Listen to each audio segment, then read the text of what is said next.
നമ്മൾ ആഗ്രഹിക്കുന്നത് ഒന്നാണ്, ലഭിക്കുന്നത് വേറെ ആയിരിക്കാം. അത് എല്ലാവർക്കും അങ്ങനെയായിരിക്കും. കുറച്ച് പേർക്ക് മാത്രം, വളരെ കുറച്ച് പേർക്ക് മാത്രമേ ആഗ്രഹിക്കുന്നതെല്ലാം ലഭിക്കുകയുള്ളൂ. പക്ഷേ ലഭിക്കാത്തതിനെക്കുറിച്ച് നമ്മൾ എന്താ പറയുക, വേദനിച്ചിട്ട് കാര്യമില്ല. ലഭിച്ചത് എന്താണോ അതിൽ നമ്മൾ വിജയിക്കുവാൻ ശ്രമിക്കുക. നമ്മൾ ഒരിക്കലും ബാക്കോട്ട് ചിന്തിക്കാതെ മുന്നോട്ട് പോവുക. എന്നാൽ മാത്രമേ നമ്മുടെ ജീവിതത്തിൽ വിജയം കൈവരിക്കുവാൻ സാധിക്കുകയുള്ളൂ. സിമ്പിൾ ടിപ്സ് ഈസി ലൈഫിലേക്ക് എല്ലാ കൂട്ടുകാർക്കും സ്വാഗതം. എല്ലാവരും സ്കിപ്പ് ചെയ്യാതെ വീഡിയോ കാണുക കേട്ടോ, പൂർണ്ണമായിട്ടും. നമ്മളുടെ അടുക്കളയിലെ ക്ലീനിങ് എന്ന് പറയുന്നത് വളരെ വളരെ ഇമ്പോർട്ടൻ്റ് ആയിട്ടുള്ളൊരു കാര്യമാണ്. അത് നമുക്ക് വളരെ എളുപ്പത്തിൽ ചെയ്യാൻ പറ്റും. അപ്പോൾ നമുക്കൊരു സ്പോഞ്ചോ അല്ലെങ്കിൽ സ്ക്രബ്ബറോ, എന്താണ് സ്ക്രബ്ബറിനേക്കാളും നല്ലത് സ്പോഞ്ചായിരിക്കാം, എടുത്തിട്ടുണ്ട്. അതിന് ശേഷം നമുക്ക് ഈ ഒരു എണ്ണയുടെ കുപ്പി എല്ലാവരും കയ്യിലുണ്ടാവില്ല, നല്ലെണ്ണയുടെ കുപ്പി. നമ്മൾ സ്പ്രൈറ്റ് അതിനേക്കാളൊക്കെ എനിക്ക് കൂടുതൽ നന്നായിട്ട് തോന്നിയത് ഈ ഒരു നല്ലെണ്ണയുടെ കുപ്പിയാണ് കേട്ടോ. ഈ ചെറിയ എന്താ പറയുക, ചെറിയ ഒരു മോഡൽ. മറ്റേതെന്ന് പറയുമ്പോൾ ഭയങ്കര വലിപ്പം ഉണ്ടാവുമല്ലോ. അതിൻ്റെ ഈ ഒരു ഭാഗം നമ്മൾ കഷ്ണിച്ചെടുത്തിട്ടുണ്ട്. ബാക്കി ആ ഭാഗം നമ്മൾ കളയേണ്ട കാര്യമൊന്നുമില്ല. പല കാര്യങ്ങൾക്കും നമുക്ക് ഉപയോഗിക്കാൻ പറ്റും. ഒന്നും ഇല്ലെങ്കിൽ ഒരു ചെടിയെങ്കിലും നമുക്ക് പിടിപ്പിക്കാൻ പറ്റും കേട്ടോ. അടുത്തതായിട്ട് നമ്മൾ ഈ ഒരു സ്പോഞ്ചിലേക്ക് നമ്മൾ ഈ ഒരു മൂടി ഇതുപോലെ ഫിറ്റ് ചെയ്ത് കൊടുക്കുക. അത് ഏതൊരു പശയാണെങ്കിലും കുഴപ്പമില്ല, അതിലൊട്ടിപ്പിടിക്കണമെന്നേ ഉള്ളൂ കേട്ടോ. ഞാനിപ്പോൾ എൻ്റെ കയ്യിലുള്ള പശ കൊണ്ട് ഞാൻ ഇതുപോലെ ഒട്ടിച്ച് കൊടുക്കുന്നുണ്ട്. നമുക്ക് പല സമയങ്ങളിലും നമുക്ക് ക്ലീനിങ് വളരെ ഒരു ബുദ്ധിമുട്ട് തോന്നാറുണ്ട്. നമ്മളുടെ കൈയുടെ സോഫ്റ്റ്നെസ് ഒക്കെ പോകാനായിട്ട് അത് ചാൻസ് ഉണ്ട് ഇല്ലേ. അപ്പോൾ നമുക്ക് ക്ലീനിങ്ങിന് നമ്മളുടെ കൈ ഒട്ടും അഴുക്കോ ഒന്നും ആകാതെ തന്നെ നമുക്ക് ക്ലീൻ ചെയ്യാൻ പറ്റുന്ന ഒരു ട്രിക്കാണ് കേട്ടോ. എല്ലാവരും ചെയ്തു നോക്കുക, വളരെ എഫക്റ്റീവായിട്ട് എനിക്ക് തോന്നി.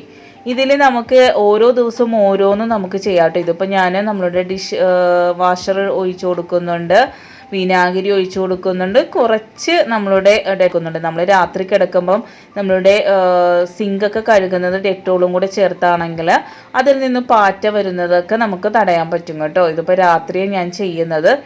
അപ്പോൾ ഇത് നോക്കിക്കേ, നമുക്ക് ഇതുപോലെ നമുക്ക് ബേക്കിംഗ് സോഡ ഇട്ട് കൊടുത്തിട്ട് വിനാഗിരി ഇട്ട് കൊടുത്തിട്ടും നമുക്ക് ചെയ്യാൻ പറ്റും. അതിൻ്റെ ഒരു എന്താണ് എഫക്റ്റ് ആ സ്പോഞ്ചിലേക്ക് വന്നോളും, മനസ്സിലായോ. നമ്മളിതിൽ വാഷ് ബേസിനിലേക്ക് ഇട്ട് കൊടുത്ത് അങ്ങനെയൊന്നും നമ്മൾ ചെയ്യേണ്ട. അതുപോലെ നമ്മളുടെ കൈക്ക് യാതൊരു സൈഡ് എഫക്റ്റും ഉണ്ടാവില്ല.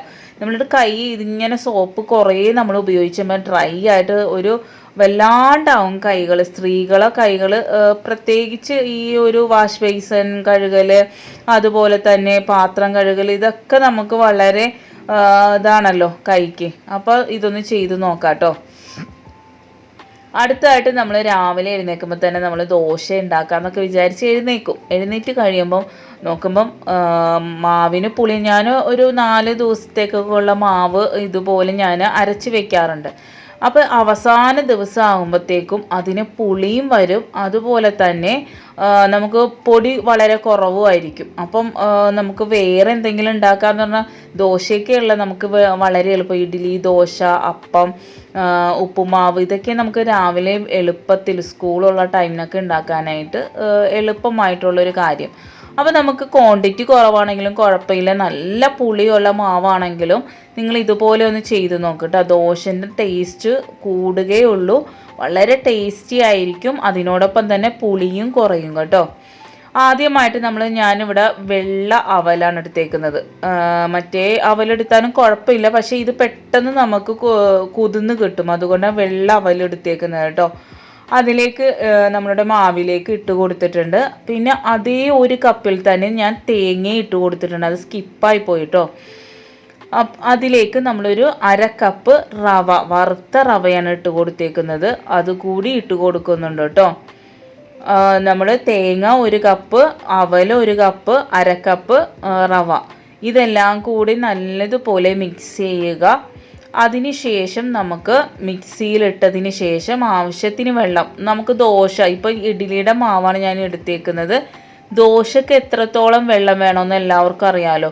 അതുപോലെ നിങ്ങൾ ഒഴിച്ച് കൊടുത്തതിന് ശേഷം അതിന് മേളിൽ വരുന്ന രീതിയിൽ വെള്ളം ഒഴിച്ച് കൊടുത്തിട്ടുണ്ട്. എന്നിട്ട് നല്ലതുപോലെ അരച്ചെടുക്കുക. ആവശ്യത്തിന് ഉപ്പും ഇട്ട് കൊടുത്ത് നല്ലതുപോലെ എടുത്തിട്ട് ഒരു 10-15 മിനിറ്റ് നമ്മളിത് റെസ്റ്റ് ചെയ്യാൻ വെക്കണം കേട്ടോ. അപ്പം തന്നെ ഉപയോഗിക്കാൻ വേണമെങ്കിൽ, പക്ഷേ അതിനേക്കാളും നല്ലതൊരു 10-15 മിനിറ്റ് കൂടി വന്ന ഒരു അരമണിക്കൂർ ഇരുന്നാൽ നല്ലതാണ്. അപ്പോഴത്തേക്കും നമ്മളുടെ കറിയൊക്കെ ആകുമ്പോഴത്തേക്കും നമ്മളുടെ ഇതേ കണ്ടില്ലേ നല്ല പോലെ പൊങ്ങി വന്നിട്ടുണ്ട്. എന്നിട്ട് നമ്മൾ പാൻ നല്ല രീതിയിൽ ചൂടാകണം. നമ്മൾ ദോശ ചൂടുന്ന പോലെ ദോശ ക്രിസ്പി ആയിട്ട് എടുക്കണമെങ്കിൽ ക്രിസ്പി ആയിട്ട് എടുക്കാം.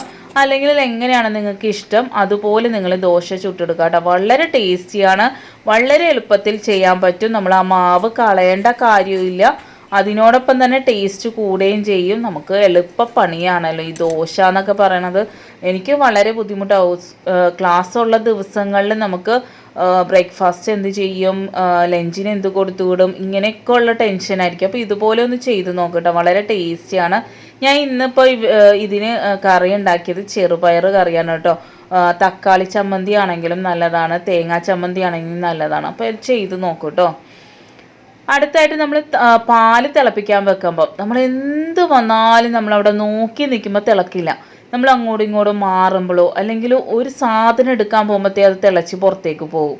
പിന്നെ പറയുകയും വേണ്ട, നമ്മളുടെ ഗ്യാസ് അടുപ്പ് തുടച്ചാലും പോകില്ല. പിന്നെ ആ തുണി പാലിൻ്റെ മണമാണെങ്കിൽ അത് പോകാൻ ഭയങ്കര ബുദ്ധിമുട്ടായിട്ട് എനിക്ക് എപ്പോഴും ഫീൽ ചെയ്യുന്ന, ശരിക്കും പറയുകയാണെങ്കിൽ എപ്പോഴും നമ്മളെ പാല് തിളച്ച് പോകാറുണ്ട്. എന്നിട്ട് നോക്കി നിന്നിട്ട് ഒന്നും അങ്ങോട്ട് തിരിയുമ്പോഴത്തേക്കും പാല് തിളച്ച് പോകും.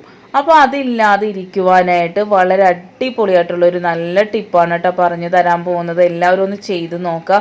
സ്പൂൺ വെച്ച് കൊടുക്കുക, അങ്ങനെയുള്ള കാര്യങ്ങളെക്കാളും കൂടുതൽ എനിക്ക് എഫക്റ്റായിട്ട് തോന്നിയത് അരിപ്പ വെച്ച് കൊടുക്കുക, അതിനേക്കാളും കൂടുതൽ എഫക്റ്റായിട്ട് എനിക്ക് തോന്നിയത് ഈ ഒരു ട്രിക്കാണ് കേട്ടോ. നമ്മുടെ പാലിൻ്റെ നടുവിലേക്ക് ഇതുപോലെ ഈ സ്റ്റീൽ ഗ്ലാസ് ഞാൻ ഇപ്പോൾ ഇട്ട് കൊടുത്തേക്കുന്നത്. ഏത് ഗ്ലാസ് ആണെങ്കിലും ഇട്ട് കൊടുക്കുക, പക്ഷേ പറയാൻ പറ്റില്ലല്ലോ, സെറാമിക്കൊക്കെ ആണെങ്കിൽ പൊട്ടിപ്പോയാലോ, ഒട്ടും തിളച്ച് പോകില്ല കേട്ടോ. നമ്മളുടെ പപ്പായ ഇലയിലെ ഗുണങ്ങൾ ഇതിനു മുമ്പ് ഞാൻ കാണിച്ചു തന്നിട്ടുണ്ട്. അത് കുറച്ച് ബുദ്ധിമുട്ടാണ്. നമ്മളുടെ കടുകും വെളുത്തുള്ളിയൊക്കെ അരച്ചിട്ട് നമ്മൾ പേപ്പറിൽ തേച്ച് ഇതിനു മുമ്പുള്ള വീഡിയോയിൽ കാണിച്ചിട്ടുണ്ട്.